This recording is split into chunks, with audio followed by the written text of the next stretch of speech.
मला असं वाटतं की महाराष्ट्रात या क्षणाला तरी तसं काही वर्तमानपत्र आणि चॅनल सोडली तर तसं काही वातावरण असं मला दिसत नाही. दिल्लीमध्ये जी गोष्ट केली आहे किंवा जी झाली आहे, मला असं वाटतं चांगली गोष्ट आहे. म्हणजे आतापर्यंत इतर जे राजकीय पक्ष जे सत्तेवरती बसलेले आहेत वेगवेगळ्या राज्यांमध्ये किंवा केंद्रामध्ये, किमान त्यांना या प्रकारची तर जाणीव होईल की बाबा काम केलं पाहिजे.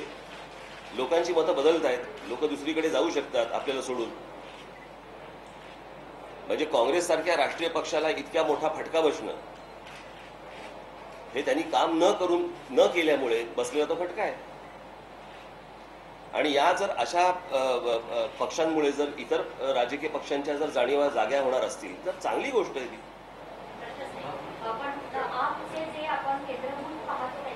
शहरी तरुण हे जास्त आतमध्ये जाताना त्यांचा ओढा दिसतोय, जे आतापर्यंत आपल्याला मनसेच्या बाजूने वळणारे दिसत होते.